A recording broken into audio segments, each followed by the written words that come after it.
setiap hari wakun ziyadatan kulla yaumin. Gitu ya, dan tambahkanlah ilmu setiap hari. Masya Allah. Tentu akan menjadi nilai plus Gus Iip.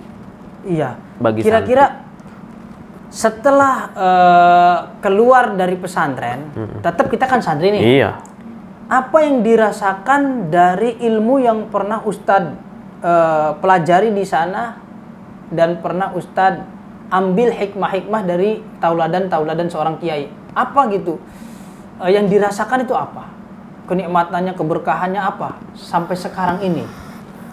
Tentu keberkahan ya, Gus Iip ya. Karena apa ya? Sebenarnya masih sama di sini, kita itu masih pembelajar. Jadi kita itu belajar. Cuman kita berada di depan. Oh iya. Jadi ustadz. Kita masih sama-sama belajar, cuman manggone ning ngarep. Cuma yang saya rasakan selama ini ketika keluar dari pesantren adalah petuah-petuah dari kiai itu masih terngiang. Apa yang beliau contohkan itu masih teringat, masih terekam jelas. Dan kebiasaan di pesantren yang baik ya, iya, yang baik. Itu masih saya lakukan selama ini. Masih istiqomah sampai sekarang. Insya Allah, mudah-mudahan ngaji, kemudian dan lain sebagainya ya, amalan-amalan. Dan alhamdulillah kita masih punya ada ikatan dengan kiai, dengan para kiai. Ikatan cinta dengan kiai. Masya Allah. Bukan ikatan cinta di RCTI ya. Wah, ikatan cinta yang mana tuh? Si Andin kali ya? Oh iya. Nih, seandainya nih Ustadz Mujib, kita tinggalkan semua aktivitas yang pernah kita lakukan di pesantren, wiridan, tadarusan, kemudian sholat duhaan, atau kita tinggalkan semua gitu. Kira-kira kita akan merasa nyaman atau tidak? Jadi kita udah jauh dari amaliyah pesantren, menjadi pribadi yang nyaman apa tidak kira-kira? Perkara sing wis biasa kok ditinggalno iku ora enak kabeh. Ora enak kabeh. Luar biasa. Berarti seorang santri ketika pulang ke masyarakat, terus dia tidak melakukan apa yang mestinya ia lakukan sebagaimana di pesantren, berarti dia sebenarnya hampa, orang enak. Maka dari itu kerinduan akan ibadah itu akan tertanam berarti ya. Pasti. Luar biasa. Makanya kebiasaan itu penting. Kebiasaan itu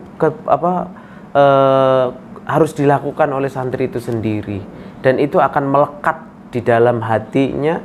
Ketika andaikan dia ada rasa malas, pasti ada, kok saya makin begini ya? Iya. Padahal dulu saya begini. Pasti akan ada kerinduan. Ada kerinduan di situ. Seandainya Ustadz Mujib nih, udah 5 bulan nggak usah ngaji, nggak usah baca kitab, gimana perasaannya? Aduh, puyeng lah. Kayak tersiksa. Masya Allah. Makanya alhamdulillah kita berada, saya pribadi ya, saya berada di tempat yang mana orang-orang soleh di sini. Orang-orang soleh, guru-guru saya ada di sini, teman-teman saya ada di sini, dan juga tetangga-tetangga saya itu orang-orang baik. Itu penting juga Gus Iip, ya. Karena supaya di satu sisi ketika saya ada rasa males, kemudian hampa diri ini tuh ada yang mengingatkan. Mereka lah yang memotivasi kita ya. Watawasobis sabr. Jadi ada yang mengingatkan gitu loh. Kowe kok ngene iki piye? Jadi seakan-akan seperti itu, meskipun mereka tidak ngomong seperti itu, tapi kowe kok ngono saiki. Oh iya. Akhirnya saya ngelihat mereka kembali semangat lagi seperti itu. Maka termasuk Gus Iip juga menginspirasi saya. Waduh, luar biasa ya. Nih, Masya Allah.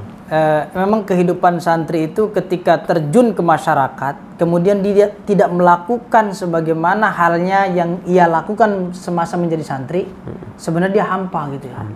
Maka mau nggak mau sebenarnya jadi santri itu pasti dia akan melekat. Nilai-nilai ubudiyah, nilai-nilai ta'alumnya, jadi pembelajar, jadi orang yang tunduk kepada Gusti Allah.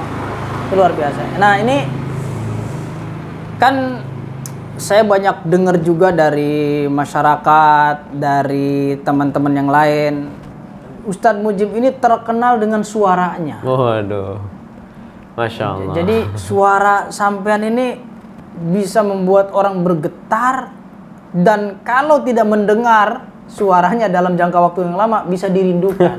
Luar biasa itu. Nah itu sholawat itu sepenting apa sih sholawatan bagi Ustadz Mujib tuh? Penting Gus Ip. Sholawatan itu Hampa kalau nggak kita sholawat. Masya Allah. Jadi Ya Anda Allah. tuh sholawatan gitu ya. Kalau ada orang bilang suara saya bagus atau bagaimana, ya itu anugerah ya. Anugerah. Alhamdulillah. Intinya nyenengin wong, nyenengke wong. Sholawatan. Dengan suara, dengan lagu, dengan sholawatan seperti itu. Karena setiap orang kan punya potensi. Nah bukan kebetulan ya. Alhamdulillah Gusti Allah memberikan anugerah saya bisa nyanyi, bisa baca Quran dan lain seperti itu. Nah, sholawatan. Apakah Ustadz Mujib ini aktif di media sosial atau tidak? Itu aktif mestinya sebenarnya. Harus dikemas gitu loh. Iya. Bakat Anda itu harusnya dikemas, kalau Gus Baha kan diutarakan. Diutarakan. Kita ketengahkan saya aja. Utarakan. Ini penting saya utarakan. Keselatan kan. Kita ketengahkan. Ketengahkan. Nah itu kan sholawatan kita ketengahkan di tengah-tengah masyarakat. Iya. Mungkin bisa di YouTube, di Facebook, di Instagram, mungkin bisa dibuat kontennya Ustaz. Bisa. Jadi itu ya. Iya. Supaya apa? Jadi sampean kan benar-benar santri dan sanadnya jelas dan diberikan bekal karunia suara oleh Allah Subhanahu Wa Taala. Itu jadi bukan hanya munsyid, tapi sampean juga sebagai ya mungkin mursyid bagi murid-murid sampean, bagi santri-santri sampean gitu. Itu luar biasa Ustaz. Nanti mungkin dari para sahabat Gus Iip yang ingin mendengarkan suara emasnya Ustadz Mujib ini, searching aja di pencarian YouTube apa namanya Ustaz? AR Tambun. AR Tambun. Tambun. Kayak nyambung ya? AR Tambun.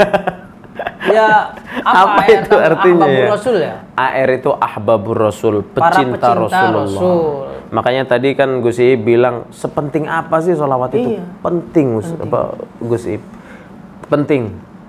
Coba kalau misalkan kita nggak kenal dengan Rasulullah, aduh, ya Allah, jadi apa kita ya? Coba kalau misalkan kita udah stres kali kita. Stres. Karena beliau itu mengajarkan cinta kepada kita gitu loh. Dan hutang kita banyak sama Rasulullah. Ngeri. Akeh banget gitu loh. Makanya sholawat itu ungkapan cinta kepada Rasulullah, ungkapan rindu kepada Rasulullah. Man ahabba syai'an aktsara min dzikrih. Wah, metu dalile. Luar biasa. Barang siapa yang mencintai sesuatu maka dia akan banyak menyebutnya. Atau cinta kepada Nabi, aktsara dzikruhu. Itu di redaksi yang lain. Jadi barang siapa yang mencintai Nabi, man ahabba Rasulullah aktsara minas salati alaihi. Barang siapa yang mencintai Rasulullah, maka dia akan selalu bersolawat kepada Rasulullah. Boleh satu solawat gitu, sepenggal saja. Solawat saya apa? merem saya. Saya itu pemalu sebenarnya orangnya, aduh. Ya, ini kan luar biasa. Jadi kalau nggak kita keluarkan, itu sayang gitu kita punya potensi seperti itu. Ini mungkin sahabat Gus Iip itu ingin mendengar lah langsung. Nanti bisa cek di kontennya beliau ya, AR Tambun. Nah, kita dengarkan sholawat apa kira-kira Ustaz? Sedikit aja atau suluk atau apa gitu? Pokoknya sholawat aja ya. Sholawat. Intinya sholawat ya. Kita dengarkan sholawat dari Ustadz Mujib. Ya Rasulullah, ya Nabi, laka syafa'a wa hadha matlabi ya Nabi. Ya Rasulullah, ya Nabi, laka syafa'a wa hadha matlabi ya Nabi. Masya Allah. Segitu aja Gus Iip. Nggak usah banyak. Jadi kerinduan ini semakin terpatri ketika kita terus melantunkan sholawat. Bahkan saya punya pengalaman menarik nih Ustadz ya. Ketika menjelang pernikahan tidak punya duit dan pikiran saya sudah tidak bisa mencari di mana solusinya, badan saya juga sudah tidak kuat untuk mencari solusi itu, akhirnya saya pakai senjata sholawat. Masya Allah. Sholawat naria. Sholawat naria. Sholawat naria. Butuh uang 10 juta. Allah kasih 10 juta. Jadi ada orang yang transfer 1,5 juta, tapi bank itu ngetiknya 10 juta. Dan langsung saya ambil itu duitnya. Setelah hajatan saya bayar gitu. Itu nyata gitu. Itu nyata. Jadi sholawat itu luar biasa. Dan saya gibtoh dengan panjenengan karena apa?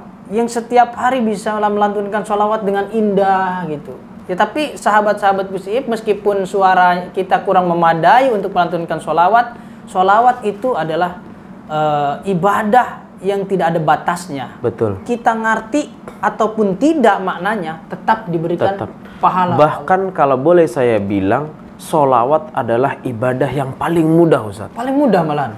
Nggak ada syarat. Nggak ada syarat. Luar biasa. Kalau kita sholat, maaf, ini sebenarnya tidak membandingkan, tidak muqabalah, tidak ada perbandingan. Hanya membuka pikiran. Membuka pikiran. Kenapa sih kita harus sholawat? Kenapa sih kita harus senang sama Rasulullah? Begini, kalau kita sholat, kita harus toharoh, harus mustaqbilal qiblah, harus niatnya sesuai, pokoknya rukun dan syaratnya itu harus pas dan lain sebagainya. Ya, kalau kita sholawat itu bebas, sambil ibu-ibu yang masak sambil ngulek bisa sholawatan. Bisa. Rakat aina ya syukur sambil ngulek, sambil gendong. Itu ajib lagi, Gus. Jangan goyang dumang. Aduh, gitu ya. Sambil gendong, sambil menyusui, sholawatan itu hebat, luar biasa. Nggak harus dinyanyiin, nggak harus. Jadi jenengan ini termasuk orang yang membumikan sholawat. Harus. Kita bisa kok sholawat itu nggak harus menggunakan suara yang bagus. Maaf ya, ini gitu maksudnya ya. Tidak harus bersuara kenceng gitu ya. Malahan nanti takutnya jadi fitnah. Iya. Gitu ya. Iya. Udah baca sallallahu ala Muhammad sallallahu alaihi sambil gendong anak, nigurin anak, mahalul qiyam. Masya Allah.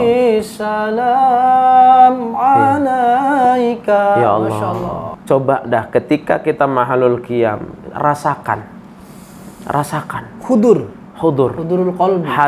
Hadirnya kita dalam hati kita. Hadirkan Rasulullah ke dalam hati kita. Enggak usah kita sibuk apa gitu ya. Apalagi naudzubillah min dzalik, ketika kita pas ya Nabi ada yang ngerokok, bercanda, jangan. Kita hadirkan niat secara kita. Khidmat. Khusyuk. Insya Allah itu akan menetaskan air mata dengan sendirinya, Gus. Dan saya pun ini pengalaman pribadi, kalau baca mahalul qiyam itu walaupun sendirian, saya seolah-olah ada di tengah-tengah banyak orang. Dan kayak banyak yang menghibur gitu. Dan itu luar biasa memang sholawat. Apalagi tahu artinya, Gus. Itu lebih lagi ya. Anta syamsun anta badrun. Kita tahu artinya apa sih anta syamsun, anta badrun itu apa sih gitu loh. Itu akan hati kita akan lebih getar lagi. Terenyuh gitu ya. Man ra'a wajhaka ya sa'ad, sopo wonge sing ngeti wajahe Kanjeng Nabi mesti bahagia. Mesti bahagia. Nek ora bahagia kebangetan wonge berarti mati. Pasti bahagia. Karena musuh-musuh Nabi saja melihat Rasulullah kagum sebenarnya. Tapi gengsi. Seperti itu. Sahabat Gus Iip yang dirahmati Allah Subhanahu wa taala, luar biasa obrolan pada kali ini. Kita banyak mengenal sedikit dari perjuangan para santri, khususnya santri-santri tradisional. Dulu mondok di pesantren mana, Ustaz? Di Sarang. Di Sarang pernah, di Lasem pernah, di Kajen. Boleh tahu nama pesantrennya apa di Sarang? Di Sarang Ma'hadul Ilmi Asy-Syar'i. Ma'hadul Ilmi Asy-Syar'i atau disingkat PP MIS ya, Pondok Pesantren MIS. Ya, luar biasa. Itu. Jadi pada kali ini obrolan saya dengan Ustadz Mujib semoga bisa mengetengahkan hikmah seorang santri dan juga yang mungkin yang sekarang sudah di luar pesantren, merindukan kehidupan pesantren. Ayo kita berbagi cerita, silahkan di komen apa sih yang membuat sahabat Gus Ip ini merindukan pesantren. Tulis, umpama saya rindu ngantri di kamar mandi, saya rindu ngantri ngambil nasi, ya tulis aja biar kita tahu, biar kita sama-sama bernostalgia seperti apa nikmatnya menjadi santri. Terima kasih Ustadz Mujib, semoga sehat selalu, panjang umur, ya Allah, sukses segala programnya. Amin. Apalagi sekarang mau menerima santri ini bulan Juli, santri Darul Fuqaha Indonesia. Tambun Selatan, Bekasi. Semoga nanti berjalannya proses pendidikan di pesantren diberikan keberkahan oleh Allah Subhanahu wa taala. Ya Allah, amin, amin. Itu saja. Semoga kontennya semakin bermanfaat. Jangan lupa like, share, subscribe dan komen di bawah komentar ya. Terima kasih. Wassalamualaikum warahmatullahi wabarakatuh. Waalaikumsalam warahmatullahi wabarakatuh.